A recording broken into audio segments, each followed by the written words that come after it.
Hey guys, तो what if के अब सिर्फ 3 एपिसोड्स बचे हैं और ये सीरीज ऑब्वियसली हर एपिसोड के साथ बेहतर होती जा रही है।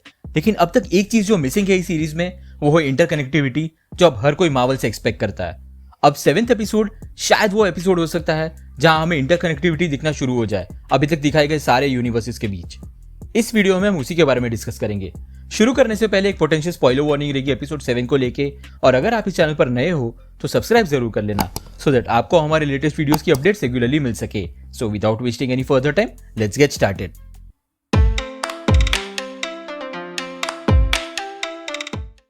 अब जितने भी व्हाट इफ के ट्रेलर्स मार्वल ने रिलीज किए हैं, इसे इतना तो समझ आता है कि कुछ स्टोरीज जो पिछले एपिसोड्स में टीज की गई थी वो आगे भी कंटिन्यू होने वाली है। उस लिस्ट में पहला नाम है कैप्टन कार्टर का, जो एपिसोड 1 में टेसरैक्ट के थ्रू टाइम ट्रैवल करके सीधा मॉडर्न डे में आ चुकी थी, और वो भी एवेंजर्स 1 मूवी के कुछ मोमेंट्स पहले। अब ट्रेलर्स में सबसे पहले इविल डॉक्टर स्ट्रेंज को कैप्टन कार्टर ही मिलती है, और डेफिनेटली ये इवेंट उसके टेसरैक्ट से 2012 में आने के बाद का ही है। क्योंकि अगर हम कैप्टन कार्टर के कॉस्ट्यूम को देखें यहाँ पर, तो उसकी राइट हैंड पर जो मार्क है वो रेड नहीं जैसा उसके क्लासिक कॉस्ट्यूम में था, लेकिन सिल्वर कलर का है, और ये सेम मार्क उसका इस अल्टरनेट एवेंजर्स वाले शॉट में भी है।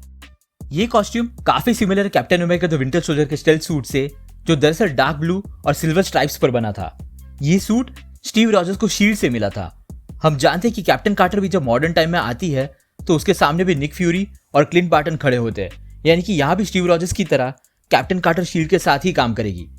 अब वो इस इविल डॉक्टर स्ट्रेंज को कैसे एनकाउंटर करती है वो देखना बड़ा ही इंटरेस्टिंग होगा। व्हाट इफ का दूसरा एपिसोड बेस्ड था टचाला के स्टार लॉर्ड पे। इस एपिसोड के एंड में हमें पता चलता है कि योंडू ने भले ही पीटर के बदले टचाला को अबडक्ट कर लिया और टचाला की वजह से वो खुद अलग रास्ते पर चला गया, लेकिन अब ईगो खुद पीटर के लिए अर्थ पर आया है। और नए फुटेज में हम देख सकते हैं कि उसने पीटर को फिर से एक बैटरी की तरह यूज करके उसके सेलेस्टियल जीन को निकालना शुरू कर दिया है। गार्डियंस ऑफ द गैलेक्सी 2 में हमने ऑलरेडी देखा था कि इसकी वजह से ईगो हर जगह हर प्लैनेट पर एक्सपांड हो रहा था, तो शायद इस यूनिवर्स में सिर्फ ईगो ही जिंदा बचेगा। लेकिन अगर हम उस अल्टरनेट एवेंजर्स के शॉट की बात करें तो यहाँ टचाला स्टार लॉर्ड भी दिख रहा है, यानी कि वक्त रहते किसी तरह टचाला के स्टार लॉर्ड को किसी ने बचा लिया होगा और इस दूसरे यूनिवर्स में टेलीपोर्ट कर दिया होगा। और प्रॉब्ली ये काम शायद वॉचर ने ही किया होगा किसी और बड़ी थ्रेट से निपटने के लिए, जो मोस्ट प्रॉब्ली अल्ट्रॉन ही होगा, जिसके पास अब 6 इन्फिनिटी स्टोन्स आ चुके हैं। और ऐसा भी हो सकता है कि टचाला के स्टार लॉर्ड को दूसरे यूनिवर्स में लाने का काम इविल डॉक्टर स्ट्रेंज ने किया हो। अब आखिर ऐसा वो क्यों करेगा, इसका जवाब मेरे अगले पॉइंट में है।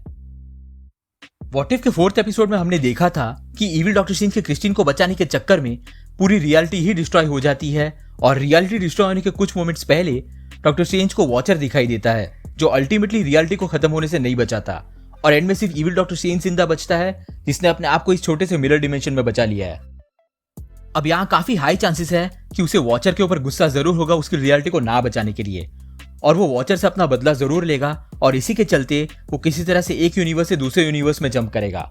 उसे अब इतना समझ में आ चुका है कि वॉचर को अपने सामने लाने के लिए किसी दूसरे यूनिवर्स में उसे एब्सोल्यूट पॉइंट को ब्रेक करना होगा, और ये इविल डॉक्टर स्ट्रेंज ऑलरेडी इतना पावरफुल है कि वो वॉचर को सेंस भी कर सकता है। तो हो सकता है कि इसीलिए वो अलग अलग यूनिवर्सेस में पॉपअप हो रहा है, सो दैट वो वॉचर का ध्यान खींच सके अपनी तरफ। जिसका मतलब है कि अब तक देखे गए कैरेक्टर्स को एक यूनिवर्स से दूसरे यूनिवर्स में लाने का काम वॉचर की तरह ये डॉक्टर स्ट्रेंज का वर्जन भी कर सकता है। हमने कैप्टन कार्टर के साथ साथ ऑलरेडी उसे पार्टी थॉर के साथ भी देखा है। और फाइनली व्हाट इफ के पिछले एपिसोड के एंडिंग में हम देखते हैं कि अब वकांडा किलमॉन्गर के ब्लैक पैंथर के रूल के अंडर आ चुका है, और उसी एपिसोड के एंडिंग में हम पेपर और शूरी को एक साथ देखते हैं किलमॉन्गर के खिलाफ प्लानिंग करते हुए। अब उसी का कंटिन्यूएशन हमें दोबारा दिखता है एक नए सीन में, जहां पेपर, शूरी और डोरा मिलाजे तीनों किलमॉन्गर को कन्फ्रंट करने जा रहे हैं, और उसके अगले ही सीन में हम किलमॉन्गर को ब्लैक पैंथर सूट में देख सकते हैं, और ठीक उसके पीछे हम हेलीकॉप्टर्स को देख सकते हैं जो मोस्टली जनरल रॉस ने ही भेजे हैं, और वकांडा को इन्वेड कर लिया गया है। सो इन शॉर्ट किलमॉन्गर यहाँ हर तरफ से गिर चुका है, और उसके बचने के चांसेस अब ना के बराबर है। लेकिन उस अल्टरनेट एवेंजर्स के शॉट में हम किलमॉन्गर के ब्लैक पैंथर को भी देख सकते हैं बाकी सबके साथ। सो यहाँ भी किलमॉन्गर के मरने से कुछ मोमेंट्स पहले शायद वॉचर या इविल डॉक्टर स्ट्रेंज ने उसे टेलीपोर्ट करके इस दूसरे यूनिवर्स में लाया होगा। अब अगर हम इन सारे इवेंट्स को देखें तो क्या इन कैरेक्टर्स का मरने से कुछ ही मोमेंट्स पहले दूसरे यूनिवर्स में खींचे जाने का प्लॉट सुना सुना सा नहीं लग रहा? स्पाइडरमैन नो वे होम के रूमर्स और अल्फ्रेड मोलिना का डॉक ऑक के लिए दिया गया इंटरव्यू भी यही प्लॉट को बताता है कि विलेंस के मरने के कुछ ही मोमेंट्स पहले उन्हें उनके यूनिवर्स से खींच लिया गया और इस नए यूनिवर्स में उन्हें किसी तरह भेज दिया गया। और एक और कॉमन चीज जो इस सीरीज और स्पाइडरमैन नो वे होम में हमें दिख रही है वो है डॉक्टर स्ट्रेंज, या हम कह सकते हैं इविल डॉक्टर स्ट्रेंज। तो शायद ये सीरीज आंसर दे सकती है कि कैसे स्पाइडरमैन नो वे होम के विलन्स मेन एमसीयू टाइमलाइन में आ पहुंचे। अगेन ये क्रेजी थियरी ही है, बट क्योंकि स्पाइडरमैन नो वे होम और व्हाट इफ के बीच में इतनी सारी सिमिलरिटीज अब नजर आ रही है, तो इसे अनदेखा भी नहीं किया जा सकता।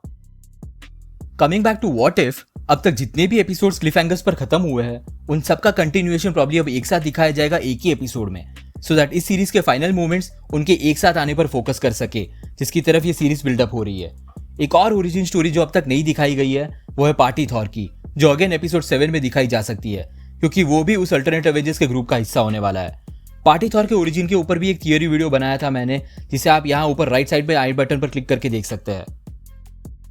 अब इतने सारे कैरेक्टर्स को अल्टरनेट यूनिवर्स से लिया गया है, तो हम समझ सकते हैं कि थ्रेट कितनी बड़ी होगी। शायद कोई ऐसी थ्रेट हो जो पूरे मल्टीवर्स को डिस्ट्रॉय कर सकती है।